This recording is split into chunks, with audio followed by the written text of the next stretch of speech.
L'actualité des 7 derniers jours, comme tous les vendredis sur France 24, c'est une semaine dans le monde. Avec aujourd'hui à mes côtés Patricia Lémonière de TF1, Isis Ascoberetta de Cartooning for Peace, Ziad Limam d'Afrique Magazine et Alain de Chalvron de France Télévisions. Merci à vous quatre d'avoir accepté de débattre. Les juges de la Cour pénale internationale ont donc ordonné la libération conditionnelle de l'ancien président ivoirien Laurent Gbagbo et de Charles Blé Goudé, l'ex-chef de file des Jeunes Patriotes, déjà acquittés des chefs de crimes de guerre et crimes contre l'humanité. Ils attendaient d'être fixés sur leur sort après l'appel du parquet contre leur remise en liberté. Décision a donc été prise. Ziad Limam, ça va peut-être éviter que les esprits s'échauffent? Non, enfin, je ne sais pas si les esprits... Enfin, je veux dire, les gens qui sont en Côte d'Ivoire, les partisans de Laurent Gbagbo sont les partisans de Laurent Gbagbo. Un maintien en détention a été vu comme une injustice. Comme une injustice. Les gens qui ont souffert directement dans le processus électoral de 2010, la crise, diront que la justice n'est pas rendue, d'autres diront que la justice n'est pas rendue de toute façon. Donc ça ne viendra que conforter les positions des uns et des autres de manière assez tranchée. En même temps, c'est plus le même pays. C'est-à-dire, en 10 ans, il y a eu beaucoup de changements, même si on est quand même dans une dynamique où, j'aime pas le mot ethnie, mais où les allégeances territoriales sont fortes. Il y a eu du brassage, du mixage, on est passé à autre chose. Bon, il y a des élections qui se profilent en 2020, mais on n'est plus, je ne pense pas que cette nostalgie du gbagboïsme soit si puissante. En plus, on ne sait pas grand-chose. Enfin, à l'heure où on parle, là, maintenant, on n'a pas le jugement originel de l'acquittement qui nous permettrait de savoir sur quelle base ils sont acquittés, et on n'a pas les conditions précises, alors il y a des choses qui circulent, de sa mise en liberté. Donc le retour à Abidjan, où il n'est pas amnistié. Condamné à 20 ans de prison. Oui, et il n'a pas été dans l'amnistie qui a eu lieu il y a quelques mois. Donc tout ça est une affaire en cours. Moi, je pense que la vraie histoire, c'est...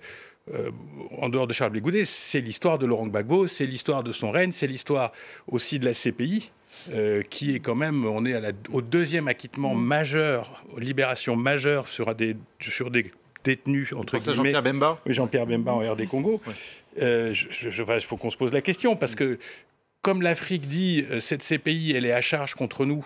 L'opinion pense que la CPI est à charge contre l'Afrique, qu'on ne juge pas les Américains, on ne juge pas les Européens, on ne juge pas ce qui s'est passé en Irak, on ne juge pas ce qui se passe dans les territoires occupés, on ne juge pas. Par contre, voilà, et puis à chaque fois, il y a une accusation qui ne tient pas la route, au moins sur le plan juridique, visiblement.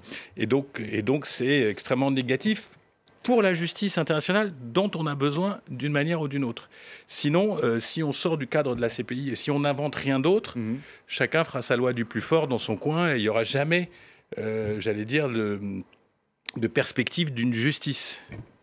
Patricia Lémonière. Et on ne clôt pas les conflits sans justice, à un moment, qu'elle soit transitionnelle, qu'elle soit... Oui. Est-ce que la justice peut venir de l'extérieur? Voilà. Preuve est faite en tout cas que les témoins à charge n'ont pas convaincu les juges, il a suffi même que ces témoins par eux-mêmes, en fait c'est l'accusation d'elle-même qui a fait tomber les charges d'une certaine manière. La défense n'a même pas eu à produire, semble-t-il, de témoins. C'est toute la question de la justice rendue à l'extérieur d'un pays qui est posée avec la CPI. Et on voit bien que sur des grandes questions, sur des grands procès, ça ne fonctionne pas.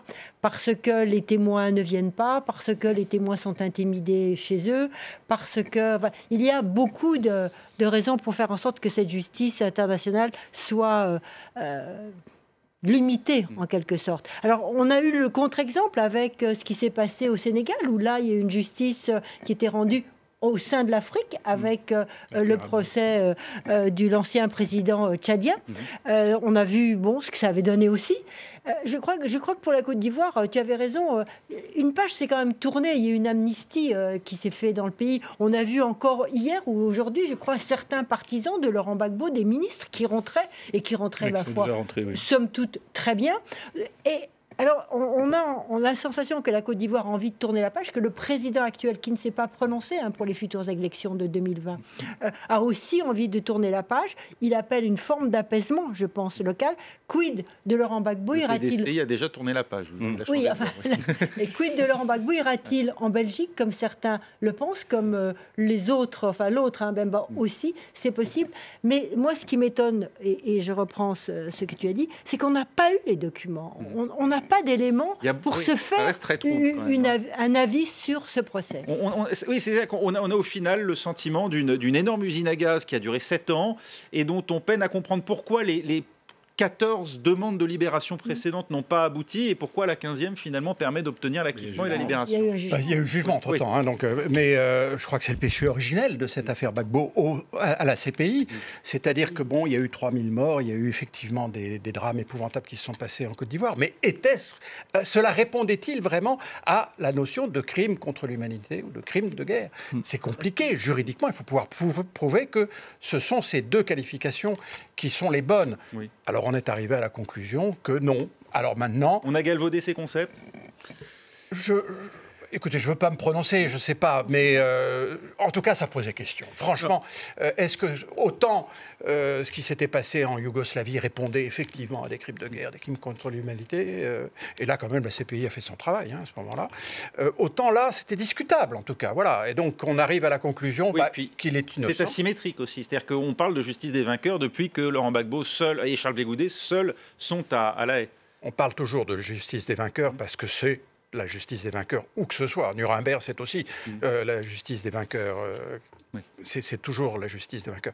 Mais bon, en l'occurrence, je trouve que c'est aussi une bonne preuve de l'impartialité du tribunal, puisqu'il a été relaxé. Et la décision d'aujourd'hui de le libérer me paraît logique à partir du moment où on lui oppose des conditions qui garantissent sa représentation en cas d'appel. C'est au niveau de l'accusation et des procureurs qu'il y a un truc qui ne colle pas. Parce qu'on sent bien que les juges...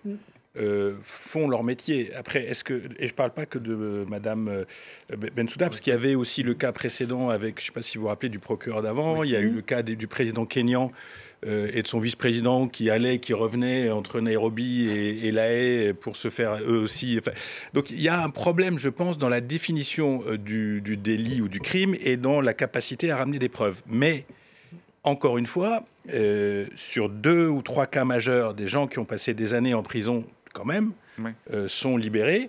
Leur libération pose des problèmes diplomatico-politiques extrêmement complexes parce qu'on va mettre des conditions, parce qu'il y a peut-être un appel, parce que ceci, parce que cela. Il faut que Laurent Gbagbo puisse revenir le cas échéant à La Haye. Puisse revenir au cas échéant à La Haye s'il y a un appel qui doit être décidé dans je ne sais pas combien de temps. Quelques années. Et ça peut durer encore des années. Et donc il n'y a pas de... Excusez-moi, je vais utiliser un mot anglais qui est assez puissant. Il n'y a pas de closure. On ne ferme pas. C'est-à-dire la justice ne règle pas le problème, donc les blessures restent ouvertes, les cicatrices sont là, et quand même pour ces pays, je pense à la RD Congo, je pense à la Côte d'Ivoire, je pense à d'autres pays, qui ont vécu, on a besoin de passer à autre chose, on a besoin d'aller de l'avant. Le temps judiciaire, a fortiori celui de la CPI, mais clairement pas celui ni de la politique ni des hommes. Et donc il y a une double exigence, à la fois il faut préserver un système de justice internationale parce que les États ne feront jamais, quand ça les arrange, ne feront jamais le ménage chez eux sur les crimes et délits, les crimes internationaux qui sont commis chez eux. Et en même temps, il faut que cette justice soit, j'allais dire, sur un rythme et sur un mécanisme qui assure un minimum d'efficacité. Sinon, on s'en sort plus. Et tous ceux qui veulent détruire le système y arriveront très bien.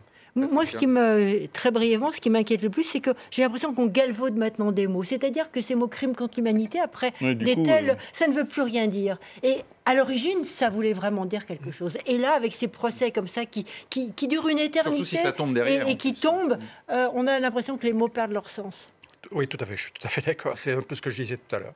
Il faut faire attention quand on utilise ces termes qui sont des termes quand même très graves.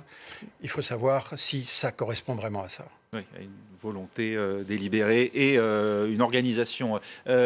Isis Ascoberetta, cette remise en liberté, donc désormais imminente de Laurent Gbagbo. Oui, alors j'ai justement 2 dessins des 2 dessinateurs de Côte d'Ivoire qui travaillent pour la revue satirique Biche. Alors, ces dessins des Serradier, donc vous voyez un Gbagbo. Alors, il l'avait fait au moment où il avait été libéré pour la première fois. Là, on peut dire que les dessins continuent à fonctionner. Vous voyez qu'il a été plus fort que la CPI.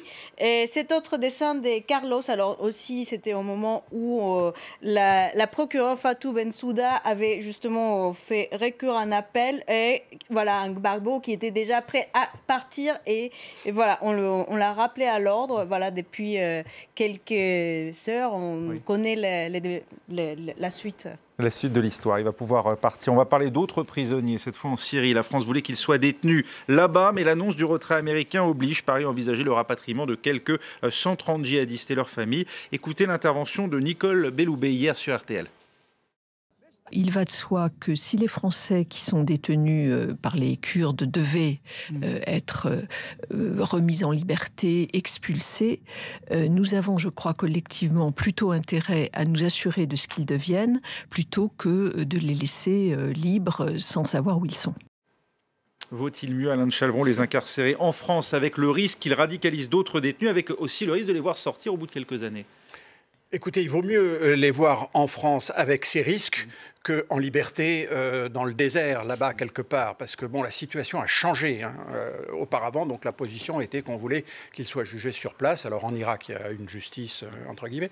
Mais du côté syrien, bon, il y a un état de fait des Kurdes. Mais avec le départ annoncé des Américains, qu'est-ce que va devenir cet état kurde? Est-ce qu'il sera capable encore de juger ces gens-là? Est-ce qu'il voudra tout simplement le juger? Est-ce qu'il pourra les juger? Donc, la situation a changé. L'alternative, c'est peut-être bien que dans un chaos total dans cette région du nord-est de la Syrie, ces gens-là puissent s'échapper de leur camp de détention où ils sont à l'heure actuelle. Et dans ce cas-là, je pense qu'il vaut mieux les avoir en France. Enfin, tout de même, on a les moyens de garder 150 types dans des prisons, de les éviter de pouvoir faire de la propagande. J'espère qu'on arrive quand même à ça en France. Ça doit être possible. Voilà, donc je pense que c'est une solution préférable étant donné le nouveau contexte géopolitique. Patricia Lémonière. C'est-à-dire que, enfin, je ne sais pas si on arrive en France à éviter la prolifération des idées djihadistes ou extrémistes. Les trois quarts d'entre eux auraient moins de 7 ans. Je n'en suis pas persuadée. Non, ce qui est important, c'est que la France a senti une menace. Si on laissait ces hommes ou ces femmes et ces enfants dans cette région, effectivement, ils pouvaient tomber entre les mains du régime syrien du président Bachar al-Assad. Et là, il a déjà quelques prisonniers qu'il a récupérés sur le terrain des djihadistes. Il y en a quelques-uns qui nous embarrassent d'ailleurs grandement. Et là, s'il en récupérait plus et s'il récupérait des enfants, c'était un moyen de pression énorme qu'avait la Syrie et la Russie sur la France. Et de ça, on n'en voulait pas. Donc, ce qu'on en préfère, c'est les récupérer au pire, mais on a encore la solution, on va les transférer, on va les faire sortir par l'Irak. Et si, ma foi, certains ont combattu en Irak, peut-être tomberont-ils sous la justice irakienne. Nous ne savons pas. Certains ont déjà été transférés et sont déjà en Irak. Et il y a des enquêtes déjà sur eux, sur ces fameux 170 ou 150 qui étaient détenus par les Kurdes. Alors bien sûr, les enfants, eux, ne tombent pas sous cette nomenclature, mais les adultes, les combattants djihadistes français, oui. Mais ce qui est le plus inquiétant pour les Français, c'est les autres, ceux qui restent autour d'Idlib, les 250, à peu près. Ziad Limam. On parlait tout à l'heure de justice internationale. Moi, je trouve presque surprenant qu'on se pose la question de juger. Je parle des djihadistes adultes, parce qu'il y a quand même cette notion que les trois quarts, c'est des enfants. Et là aussi, l'État français, l'État, je ne parle pas du pouvoir, etc., je parle de ce qu'on appelle l'État, l'incarnation, l'État, ne s'occupe pas d'enfants qui porte sa nationalité en espérant que tout ça se règle dans les sables du désert ou par des juges syriens ou je sais pas quoi ou irakiens. On a déjà vu des histoires absolument à dormir debout dans des systèmes judiciaires qui sont à bout de souffle, dans des systèmes qui sont pas fonctionnels, etc. C'est quand même des Français. Et moi, je serais curieux de savoir, de voir un tribunal se mettre en place, des juges, juger, entendre, écouter les témoignages de ces djihadistes, comment ils sont devenus, pourquoi ils sont partis. Il y a déjà eu des procès. Que ça se passe dans la Res Publica. Après tout, pourquoi... Enfin, je veux dire, bon, il y a des risques sécuritaires, il y a des risques de... Mais enfin, comme tu disais, j'espère qu'on a les moyens de faire en sorte que ces risques soient minimisés au maximum. Pour les enfants, il faut des structures d'accueil. C'est une histoire française. La tentation de dire c'est pas une histoire française, c'est une histoire syrienne. Non, c'est une histoire française. C'est des gosses, des gars qui sont sortis de telle banlieue, de tel endroit, qui ont été radicalisés ici, qui sont partis, qui ont trouvé les moyens. Ça, je pense que ça mérite C'est la responsabilité de la France. Non, ça mérite une justice en France. C'est pas un truc extraterritorial. Ça mérite qu'on s'interroge nous-mêmes aussi. Alors, pourquoi a-t-on produit, entre guillemets, de tels personnages capables de telles actions? Qu'est-ce qui fait que dans notre système français, nous arrivions peut-être, à cause de l'exclusion, à cause de tas de choses, à faire que des tas de jeunes comme ça, des centaines de jeunes soient partis pour aller combattre dans ces zones-là. La justice donne souvent cette... Il y a une vertu pédagogique de la justice. Donc, dans des procès qui auront lieu avec, naturellement, les adultes, les enfants, c'est vraiment un cas particulier. Oui, on apprendra des choses, on comprendra peut-être les erreurs qu'on a faites dans le passé et on évitera de les faire dans le futur. Il y a vraiment une pédagogie. Un procès, c'est pédagogique. Alors, il y a les combattants, effectivement, et puis il y a ces enfants qui sont la grande majorité, visiblement, de ces 130. Alors après, il y a aussi tous ceux qui ne sont pas incarcérés, qui pourraient être tentés, de revenir clandestinement. Et puis, il y a aussi les femmes de djihadistes. Écoutez l'une d'entre elles, interrogée sur place par Maïssa Awad, Roméo Langlois et James André. Je suis désolée, là-bas, par faire à manger, le ménage, la cuisine, nous, on va pas au combat, physiquement, on fait rien, vous voyez ce que je veux dire. Après, ça va être des idées, des pensées que le gouvernement va pas aimer. Mais nous, celles qui veulent retourner en France, c'est pas pour commettre des attentats, c'est pas pour aller tuer je sais pas qui dans un supermarché. Nous, si on veut rentrer, c'est pour essayer de retrouver une vie normale.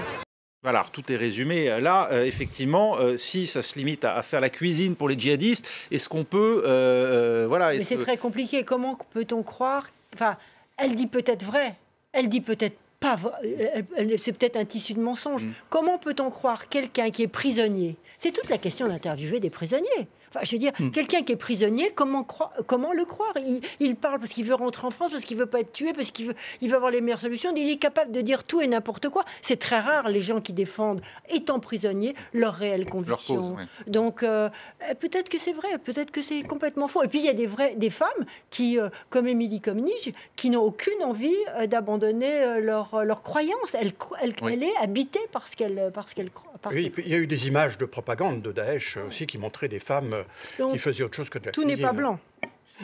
Il y a un problème à voir revenir des militants peut-être aussi sur le sol français qui n'auraient pas combattu les armes à la main. On est tous, on n'est pas naïfs et on est tous conscients qu'il y a une part de danger importante, que ces gens, certains disent la vérité, d'autres ont été embarqués. C'est vrai, certains ont été embarqués. Elle dit, moi, mes idées sont contraires à la laïcité. Elle le dit dans son témoignage. Par ailleurs, je n'ai pas commis de crime et je ne commettrai pas de crime. Tout ça, c'est vrai, mais ça n'empêche pas que la responsabilité de l'État français de faire revenir ces gens, de les juger, de les faire passer devant des juges d'instruction, d'essayer de remonter les dossiers, de savoir ce qui se passe, etc., c'est très important parce qu'on ne va pas se débarrasser de ça en le laissant chez les Irakiens ou chez un bout de Syrie qui a été récupéré par je ne sais pas qui, et on balaye tout ça sous le tapis et on dit « Khlas, merci beaucoup, au revoir et à bientôt ». C'est pas possible. Encore une fois, on n'a pas beaucoup parlé des enfants, mais les enfants, c'est quand même un truc incroyable. Oui, mais on ne peut pas les placer dans des familles d'accueil telles quelles. Mais il y a peut-être, d'abord, il y a des familles, leur propre famille. Il y a suffisamment de familles d'accueil, et puis il y a aussi des familles. Tout court. Il y a des familles tout court qui seraient probablement, je veux dire, disponibles. Enfin, j'imagine. Mais actuellement, tous les enfants qui sont rentrés, avec le suivi psychologique nécessaire. Actuellement, tous les enfants qui sont rentrés, parce qu'il y en a déjà qui sont rentrés, ont été placés dans des familles d'accueil. Les familles. On sait comment se passe justement la réinsertion entre guillemets. La réinsertion est très dure. Il faut demander au tribunal de Bobigny. Là-bas, il y a des juges qui s'occupent de ces enfants qui rentrent. Il y a actuellement 3 orphelins qui devraient rentrer dans peu de temps. On ne fait pas de publicité autour de ces enfants qui rentrent parce qu'on veut les mettre justement dans des structures protégées. Si vous voulez, c'est dangereux d'avoir ces gens-là en France, oui, mais c'est aussi dangereux de les avoir là-bas. Et je crois que c'est même plus dangereux. Donc, en fait, je suis vraiment partisan qu'ils soient en France, aussi pour ces vertus pédagogiques d'un procès. Et sauf que, d'ailleurs, ce qui pourrait remettre tout en question, c'est que le Sénat américain a voté un amendement, alors qui en soi n'est pas contraignant, mais extrêmement critique sur le retrait américain. Donc, s'il n'y a plus de retrait américain, peut-être qu'il n'y aura pas de retour. Isis Ascoberetta, les illustrations. Oui, alors j'ai justement un premier dessin des JO pour Marianne. Alors, 130 djihadistes, bientôt des retours en France. Alors, on voit ces personnages terroristes qui disent « J'ai déjà postulé pour un poste de maître de conférence à Fleury-Mérogis », parce qu'on parlait justement de la possible radicalisation en prison et comment ces djihadistes pourraient ramener d'autres personnes. Et les retours des djihadistes inquiètent la France. Un dessin des Mikaya. Alors on voit ces djihadistes qui reviennent. Alors durée envisagée du séjour, très brève, répond-il. On sait que parmi ces djihadistes qui sont retenus en Syrie, il y en a celui qui a revendiqué l'attentat de Nice. Et cet autre dessin des Kroll, dessinateur belge, pour le soir. Alors, retrouvailles entre la mère et son fils. Alors, c'était comment? Super, on tuait tout le temps. Et d'ailleurs, j'ai un petit truc à faire, lui répond-il. On s'imagine bien qu'est-ce qu'il va faire. Et un dernier dessin des Chapat, dessinateur suisse, pour le temps. Alors, voilà, vous connaissez vos droits, demande l'avocat à son client, les 72 vierges. Donc voilà une preuve de comment on peut traiter des sujets des fois un peu difficiles. C'est une très bonne source d'inspiration comique. Merci Isis, on se retrouve dans un instant pour la deuxième partie d'une semaine dans le monde.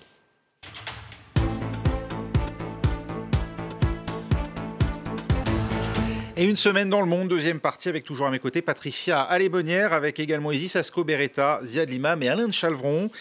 Qui finira par l'emporter au Venezuela? La communauté internationale se divise sur le soutien apporté soit au président en titre Nicolas Maduro, soit à son opposant qui s'est proclamé lui-même chef de l'État, l'actuel président de l'Assemblée nationale, Juan Guaidó. Avec de son côté, comme on pouvait s'y attendre, les États-Unis et l'ensemble des pays occidentaux. L'Europe s'apprête à le reconnaître sans doute après ce week-end. En face, la Russie, la Chine, mais aussi la Turquie, l'Iran ou encore la Corée du Nord. Bref, tous ceux qui ont pour habitude de défier Washington font bloc derrière Maduro, officiellement au nom de la non-ingérence. C'est le retour à la guerre froide, Patricia Alémonière.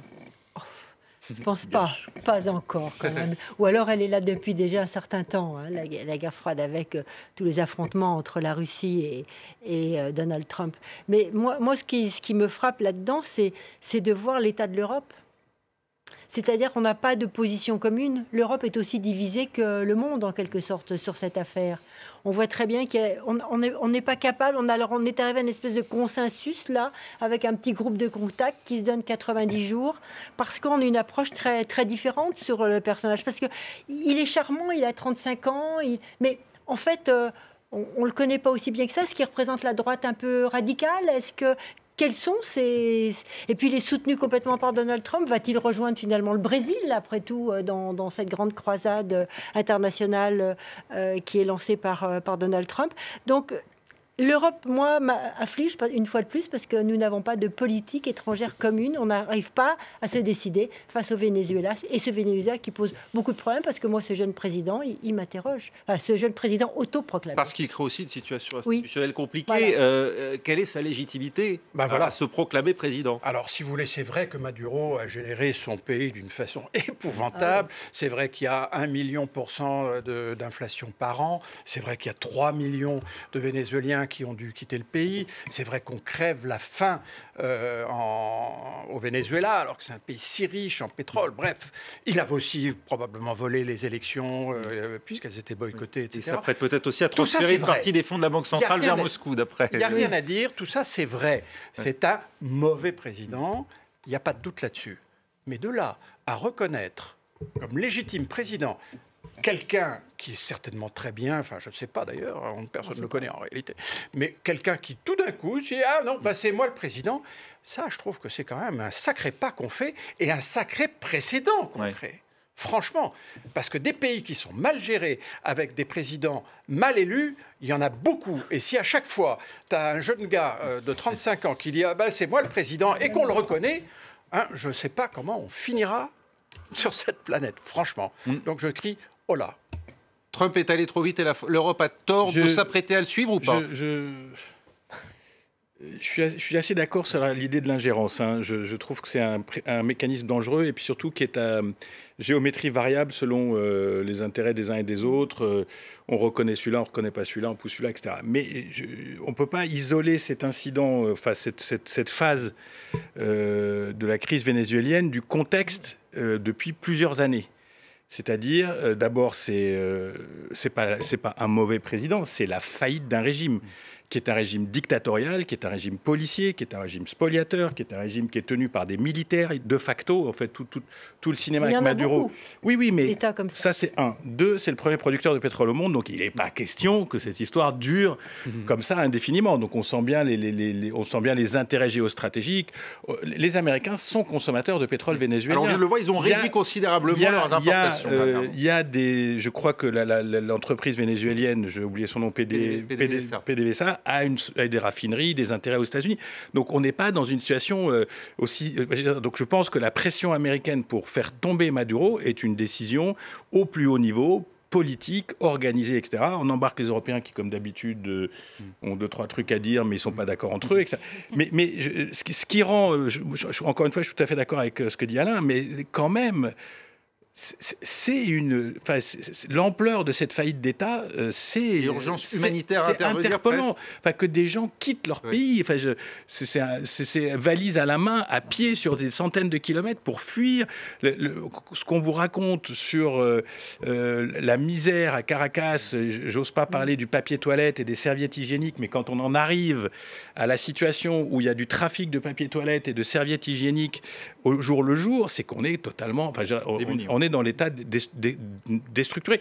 Donc oui, d'accord, peut-être ce type, on ne sait pas qui c'est, etc. Mais il y a bien un moment aussi où il faut essayer de faire bouger les lignes. Alors peut-être pas en adoubant un président non élu, mais en trouvant suffisamment de pression sur un régime pour qu'il se change de lui-même. Mais bon... Il faudrait changer beaucoup de régimes à ce moment-là. Parce que les mal élus dans le monde... Alors effectivement, tous les pays où ils sont mal élus, les présidents, il n'y a pas 90% de la population qui vit en dessous du seuil de pauvreté, ce qui est le cas au Venezuela. Surtout quand vous avez les premières réserves pétrolières au monde. Mais moi, ce qui me gêne, c'est cette déclaration de Trump, comme toutes ces déclarations d'ailleurs, et qui d'un seul coup bouleverse à nouveau le monde. C'est quand même très perturbant d'avoir un président qui, hop, petite déclaration, d'un seul coup, le monde étant... Parce qu'il y a déjà eu des émeutes en 2014, il y a déjà eu des émeutes en 2017, et rien ne s'est passé. Pourquoi rien ne s'est passé? Parce que Donald Trump n'avait rien dit. Enfin, il n'était pas hypopédé. Donc, si vous voulez, ces déclarations intempestives ou ces tweets suivis immédiatement par un chamboulement pratiquement international, où l'Europe se trouve obligée de dire quelque chose dans l'urgence, ça me gêne. La vraie question, c'est la faisabilité. C'est-à-dire que quand on prend ce genre de décision extrêmement risquée, non, je parle de Trump. Quand il décide de prendre un tel virage politico-stratégique, diplomatique, il faut quand même, normalement, qu'on ait vu un peu la faisabilité de tout ça. On voit que ce régime, même qui est en banqueroute absolue, est tenu par une armée qui reste chaviste, qui reste fidèle. C'est bien la preuve de ce que vous dites.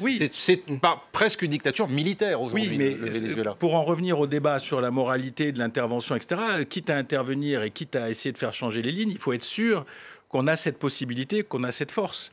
Et c'est pas évident dans ce cas-là. Vous avez vu l'anecdote avec Bolton qui tenait son notepad, bloc-notes comme avec ils disent en anglais, le notepad avec les 5000 soldats en Colombie. Non, ce qui m'inquiète aussi là-dedans, c'est que c'est une nouvelle tendance quand même. Hein. C'est la tendance populiste au pouvoir, pour ne pas dire d'extrême droite.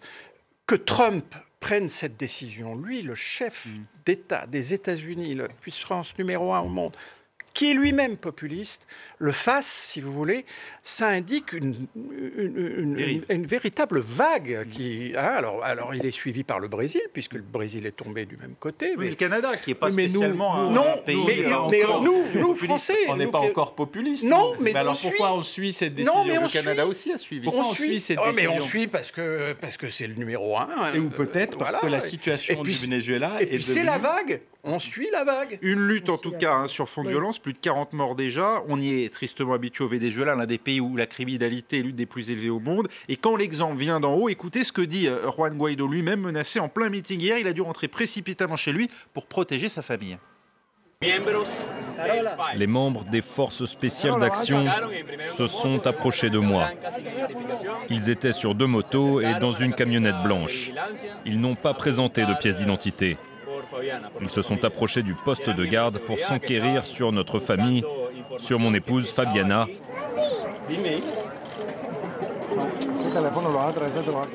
Ils étaient à la recherche d'informations.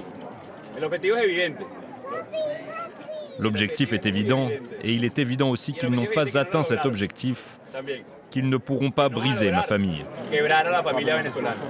Patricia Lémonière. C'est incroyable cette histoire. Vous n'allez pas me faire croire que dans ce pays où l'armée est soi-disant toute puissante, où il y a des services de police, qu'on ne puisse pas arrêter cet homme. C'est un coup de com'. C'est le président de l'Assemblée nationale. Non, mais... il n'est pas protégé par des hordes de gens qui le protègent. Donc à tout moment, il pourrait être arrêté. Oui. Donc je pense qu'il y a quelque chose là qui se joue. Et c'est peut-être parce que le président élu, en quelque sorte, ne veut pas aller trop loin non plus. Qu'est-ce qui se joue derrière la scène? Il y a une discussion. Il y a une discussion avec les Américains. Il y a eu des tentatives de Maduro. Et puis, surtout, au-delà du fait qu'ils ont reconnu un président qui ne l'est peut-être pas ou pas, ils sont en train de mettre à genoux définitivement le pays. Oui. En l'asséchant complètement, c'est-à-dire en empêchant le Venezuela d'exporter son pétrole vers les États-Unis et vers ailleurs, peut-être en Russie. Vous voulez dire que les pressions américaines en coulisses rendent intouchable Juan Guaido par le pouvoir aujourd'hui? C'est-à-dire que ça lui donne une petite protection quand même internationale, et c'est peut-être pour ça que tout le monde veut en faire un président tout de suite. Et deuxièmement, je pense qu'il y a aussi chez eux des canaux de négociation, entre guillemets, pour éviter que la situation ne parte totalement horrible. Je veux dire, Maduro, être soutenu par la Chine, vous savez, les Chinois, ils soutiennent, ils voient quelle est la... Il y a des canaux de négociation. Oui, moi je pense que c'est un peu plus complexe que ça. Les Russes et les Américains là-dessus. Oui, les Chinois, les Russes, les Turcs, quand je vous dis qu'il y a toute la vague populiste, voilà. Autrefois, si vous voulez, avant l'élection de Trump, on les aurait laissés se débrouiller entre eux. Hein. Il y a eu des coups d'État portés par les États-Unis il y a 20 ans, 25 ans. Oui, mais ça, c'était quand même à l'époque de Kissinger. Hein. Non, contre Chavez. Non, quand même, les Américains, c'est leur arrière-cour. Ils ne supportent pas, c'est insupportable. C'est pas loin de Cuba dans leur tête. Mais on n'aurait pas... Enfin, je ne vois pas Obama reconnaître un président autoproclamé. Voilà, bon, peut-être je me trompe, hein, mais... Isis Ascoberta, le président mexicain, parce que je dis ça, parce qu'Isis, vous êtes mexicaine, lui-même s'est proposé, López Obrador, pour être le médiateur dans cette crise. Oui, alors c'est vrai qu'au début, il est allé un peu à tampon, parce qu'il voulait justement aussi suivre les principes de non-ingérence, parce qu'il avait suivi les mêmes avis pour le Nicaragua aussi. Donc c'est vrai que le Mexique pourrait être peut-être avec un président de gauche récemment élu, non aligné sur le Brésil de Bolsonaro. Voilà. Juste une dernière phrase qui est très étonnante, c'est que l'Amérique traditionnelle avait un peu abandonné cette Amérique latine complexe, compliquée, tout ça c'est compliqué. Donc il y avait une espèce de relation comme ça, un peu lointaine, intellectuelle, etc. Et il faut qu'un président qui est isolationniste, qui est en rupture de banc avec les relations internationales, etc., d'un seul coup, il s'intéresse à l'Amérique latine, le Brésil, le Venezuela. Mais le président est un homme d'affaires démocratique dans son ensemble. Oui, les régimes étaient plus. Quand on pense que c'est la proximité immédiate de l'Amérique, donc mais ce président est un homme d'affaires, ne l'oublie pas. Oui. Et donc le Venezuela, comme tu l'as dit très justement, c'est du pétrole. Le Brésil, c'est des milliards aussi d'argent. Donc ce président investit dans ses déclarations sur les pays qui possèdent des richesses. C'est un homme d'affaires. Isis, sauf si vous avez évidemment aussi un commentaire sur cette situation. Et vous devez bien connaître aussi. Je vais montrer les dessins des différents dessinateurs parce que il n'y a pas non plus les mêmes avis sur la question du Venezuela, même entre les dessinateurs. Donc, il y a ce premier dessin de Raima, qui est une dessinatrice vénézuélienne, qui a dû fuir le Venezuela, justement, parce qu'elle avait reçu plusieurs menaces. Et donc, c'est l'annonce de la fin du chavisme. En tout cas, vous voyez la tête de cette énorme statue de Chavez par terre. Et on voit un Maduro qui essaie justement de s'enfuir avec tout l'argent. Voilà, il est bien déjà en train de partir. Cet autre dessin des Chapat, dessinateur suisse pour The New York Times. Alors, vous connaissez l'expression en anglais « Who wears the trousers ?» qui porte la culotte en français. On voyait bien qui est celui qui porte la culotte, le président autoproclamé Guaido. Qui ressemble à Obama. Voilà. Et j'aime bien parce qu'il a fait une culotte avec des petits points pour Maduro. Cet autre dessin, c'est El Chico Triste d'Espagne. Alors, ce qui est intéressant, c'est justement dans ces jeux d'échecs, on voyait qui est celui qui est en train de faire les échecs et maths. Alors, vous avez vu bien la manche qui qui est là avec le drapeau des États-Unis, comme quoi les États-Unis seraient derrière justement la autoproclamation de Guaido. Cet autre dessin de Martin Woltering, dessinateur des Pays-Bas. Alors, ce qui est intéressant, on parlait justement de l'armée et on voit d'un côté Maduro, de l'autre côté Guaido, qui amène une sérénade à l'armée justement pour essayer de convaincre, parce que ça peut changer la donnée. Et donc là, on voit, il ne sait pas encore le militaire vers qui il va y aller. Cet autre dessin d'El Fisgón, dessinateur mexicain pour La Jornada. Alors, vous avez reconnu les célèbres tableaux, La liberté guidant le peuple. Là, c'est représentation latino-américaine, alors avec les deux nouveaux héros du continent, on dirait, Trump et Bolsonaro. Vous voyez, ici en bas, c'est vénézuélien qui, on dirait, qui démontre presque des LED et la petite... Voilà, petit rappel, croix gammée. Et cet autre dessin de Veil, oui. Malheureusement. Là, il est.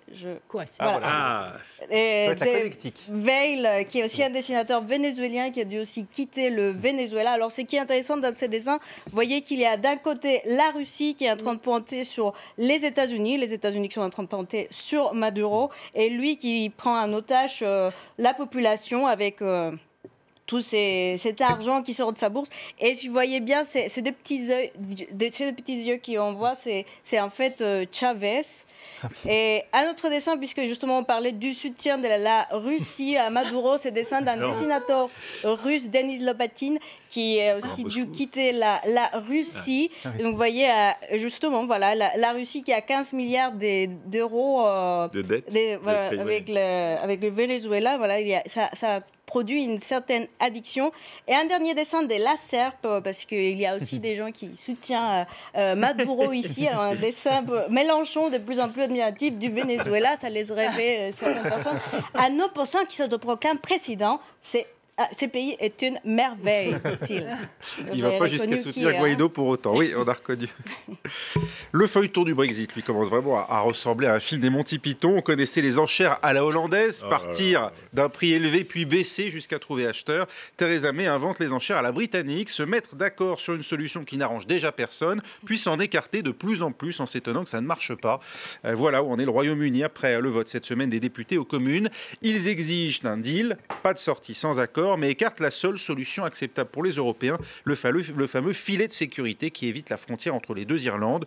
Comme on pouvait s'y attendre, c'est non côté européen, mais Theresa May, elle, croit entrevoir un accord à portée de main. Écoutez.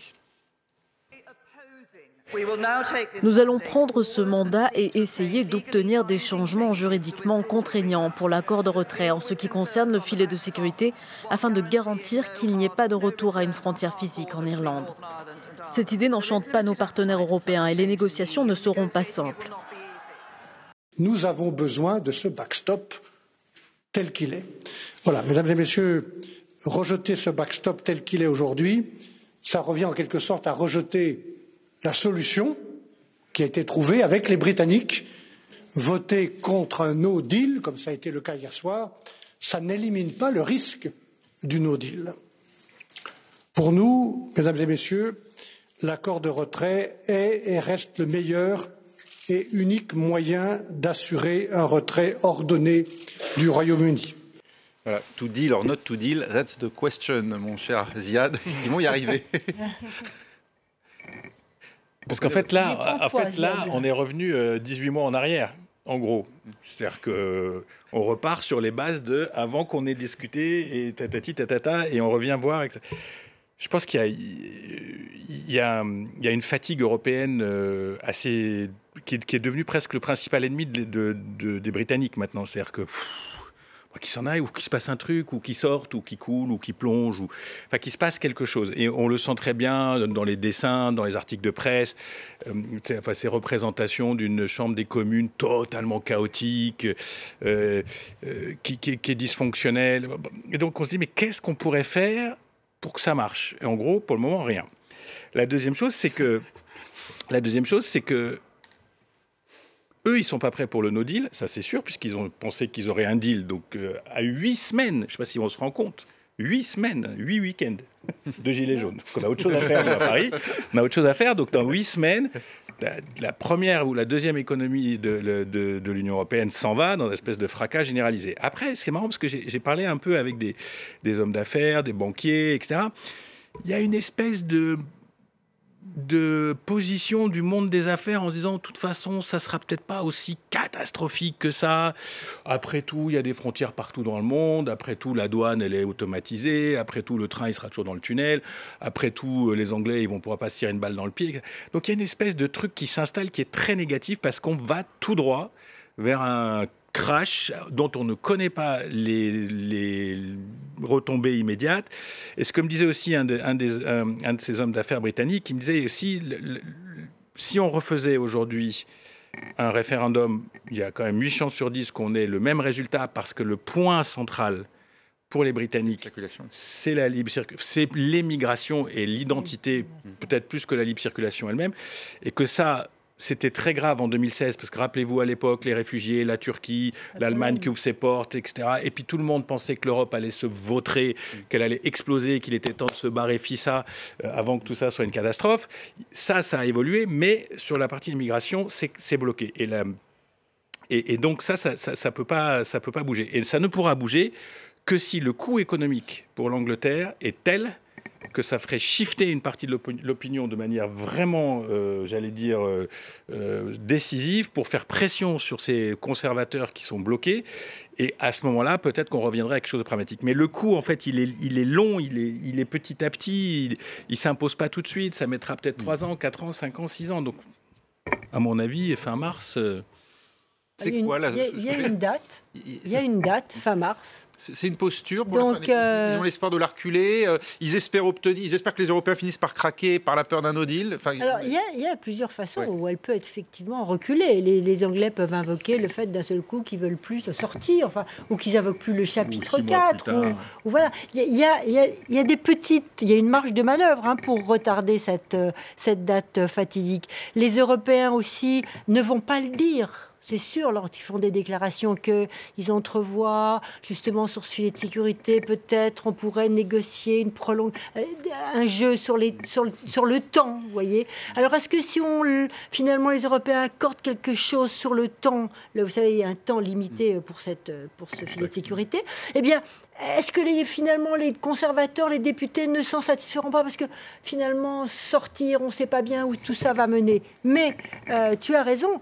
Ce qui est intéressant, c'est de voir que finalement les hommes d'affaires et la cité, tout ça, ça réagit pas si mal pour l'instant. On avait prévu une catastrophe après le vote, le référendum. Il n'y a pas eu... Bon, il y a eu la livre qui s'est effondrée, qui a perdu 20%, mais c'est le chômage le plus bas d'Europe. Ça ne se porte pas aussi mal que ça. Donc, vous voyez, monsieur les députés pourraient peut-être s'accorder sur un petite chose, ou alors, mais finalement, on va laisser faire. Est-ce qu'il n'y a pas une responsabilité des travaillistes de ne pas envoyer un signal clair ils sont trop divisés. En faveur d'un accord? Oui, bien sûr. Ils ont fait... La politique intérieure prime chez eux par rapport à l'enjeu international, disons. Parce qu'on sait que le Parti conservateur est divisé, mais pourquoi les travaillistes sont pareil, aussi réticents à soutenir le gouvernement, finalement, de Theresa May, à soutenir cet accord? Un député travailliste qui est dans une circonscription pro-Brexit, il est pro-Brexit. Voilà, ils le sont. Non, mais moi, ce qui me frappe quand même, c'est que les Anglais disent non à tout, mais ne proposent rien. Ah oui, ça, parce que c'est quand même étonnant. On est, comme vous le dites, à 8 semaines de l'échéance, et là, ils votent en disant non, ça va pas. Mais il parle de technologie qui permettrait de surmonter la qu'est-ce frontière. Que vous proposez pour éviter qu'on recrée puisque c'est ça le problème principal, pour qu'on recrée une frontière en Irlande? Ils ne proposent rien. Trouvez-nous une solution, proposez-nous, dites quelque chose. Alors, tout ça, je suis un peu d'accord avec ce que vous disiez. Ça me fait penser, vous savez, à ces nuits marathons où on négocie à Bruxelles et c'est la catastrophe, on n'arrivera jamais. Et puis à minuit moins une, paf, on trouve la solution. Alors, mais il y aura peut-être un minuit moins une. Oui, voilà, je pense que devant l'incertitude quand même, alors ça sera peut-être moins grave que prévu, ça sera peut-être comme l'an 2000, finalement il ne s'est rien passé. Mais quand même, j'ai l'espoir, je pense que en dernière minute, on finira par trouver une solution qui pourrait jouer sur les dates, sur les trucs. On trouvera une combine qui n'arrangera peut-être pas grand-chose. Ce qui rend les choses très complexes, c'est les lignes rouges. Cette histoire d'Irlande, on peut la tourner dans tous les sens qu'on veut. C'est compliqué. Dès que le Royaume-Uni dit « je ne suis pas », dans la zone unique commerciale, dans le marché commun. Donc c'est compliqué. Et on ne peut pas non plus... l'histoire peut être spéciale, l'histoire peut prendre des virages très très rapides. On ne peut pas exclure que ça... À terme, dans quelques années, ça va provoquer le rapprochement de l'Irlande du Nord et de l'Irlande. C'est pas exclu. Oui, un nouveau référendum en Écosse, un nouveau référendum d'indépendance. Extrêmement politique sur le Royaume-Uni. On parle jamais des Irlandais, mais voilà des gens qu'il va falloir soutenir. Parce que s'il y a un hard Brexit à la 80% du commerce irlandais passe par la Grande-Bretagne, et donc ils vont être coupés de l'Union européenne, ils vont être à l'autre bout de la mer. Donc tout ça, c'est ces choses qui semblaient tellement, ouais, ça arrivera jamais, ouais, mais il n'y aura jamais de Brexit. Là, à 8 semaines, les gens ils sont sur la feuille, et s'il y avait un Brexit ? J'ai entendu le patron de l'Eurotunnel qui nous raconte sa vie en nous disant mais il n'y a aucun problème. Et les gars, ils doivent travailler 24/24 pour trouver une solution à leurs problèmes. Isis, les dessins sur le Brexit. Oui, alors de nouveautés avec ces dessins des Hugh Bertrand, justement, on parlait de la frontière avec l'Irlande du Nord, alors les backstop. Alors vous voyez Theresa May qui essaye, bien que maintenir la barque avec cette position un peu bizarre. On va voir combien de temps elle peut tenir sous l'eau comme ça. C'est autre dessin des cross-dessinateurs anglais et polonais pour The Guardian. Alors le radeau de la Méduse version Brexit. Alors, ce Royaume-Uni à la dérive, on ne sait pas ce qui va se passer. Comme le montrent ces dessins des Plasman, dessinateurs allemands, voilà vers où on se dirige. Vous voyez le no deal peut-être, on ne sait pas encore. Cet autre dessin des Soulciers pour Marianne, alors le Brexit. Alors du côté de Bruxelles, voilà, ça commence à venir un peu un spectacle. Alors, il y en a un qui dit « Ah, tu passes le popcorn tu veux dire le maïs soufflé ?» Parce que voilà, bientôt il faudra aussi changer ses petites habitudes avec le Brexit. Et cet autre dessin des Vado, dessinateurs belges pour l'Écho. Alors voilà ce qui se passe, on a Dear Michael, alors on voit Vernier qui est, voilà, hé les gars, c'est Teresa qui nous fait une nouvelle proposition, et voilà, on est un éclat collectif, et cet autre dessin des Bénédicte, dessinatrice suisse, alors voilà, c'est toute la difficulté de la mission de Theresa May, comment pouvoir s'enlever cette étoile du pied, et un dernier dessin des Roar Hagen, dessinateur de Norvège pour de Verdensgang. Alors, vous savez, c'est la phrase qu'avait prononcée Churchill voilà, pendant ses discours de la Seconde Guerre mondiale. Nous allons jamais nous rendre. Alors, vous voyez bien, même après toutes les batailles, tout ce qui s'est passé, on voit c'est Theresa May qui veut tenir encore. Et on se retrouve dans Monty Python, Sacré Graal. Hein. Je ne sais pas si vous vous souvenez de cette... dire un mot. Vous savez que la reine n'a pas le droit de prendre position. Hein. C'est pas dans ses fonctions. Alors, vous savez ce qu'elle a fait? Vous avez vu la photo, j'imagine. Elle a mis un chapeau bleu, le bleu de l'Europe, avec des étoiles. C'était le signal envoyé. Ça vaut aussi un carton. Merci beaucoup, Alain de Chalvreau. Merci également à Patricia Lémonière, à Isis Ascoberete, à Ziad Limam.